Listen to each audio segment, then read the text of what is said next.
যতক্ষণ শাস্ত্র বাক্য ধারণা না করা হয়, ঠাকুরকে যখন বলছেন মশাই আপনি কি জানেন, আপনি তো পড়াশোনা জানতেন না, ঠাকুর বলছেন শুনেছি কত, আমি শাস্ত্রকে ধারণা করতে হয়।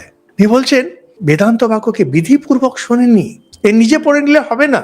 আপনি ওই মহারাজ এটার জন্য কোন বই কিনো, আরে আপনি পড়ে বুঝতে পারবেন না, আমরাও পড়ে বুঝতে পারতাম না। আজকে ও একজন ওরকম বললেন, মহারাজ আপনার টকগুলো শুনি বুঝতে পারি না। আচ্ছা যদি টক একবার শুনে যদি বুঝে নেন, তাহলে তো বেলুড় মঠের স্থাপনাটাই বৃথা হয়ে গেল।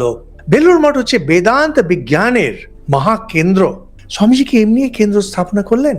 বই পড়ে যদি সমস্ত সব জানা যেত, তাহলে লোকেরা সন্ন্যাসী হলেন কেন?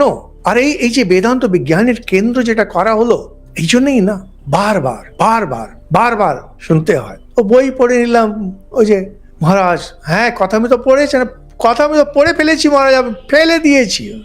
গীতা টিতা আমার পড়া হয়, গীতা টিতা কথা বলতে আপনি শেখেননি এখনো, গীতার সঙ্গে টিতা লাগাচ্ছেন, একটু কথা বলতে শেখেননি, মা সরস্বতীকে সম্মান দিতে শেখেননি। আমাদের অনেক সময় প্রণামী দেন ভক্তরা, সেই নোটগুলোকে মুছে টুছে, আরে মা লক্ষ্মীকে সম্মান করতে জানেন না আপনি, টাকা ধরতে জানেন না আপনি, বেদান্ত বুঝবেন?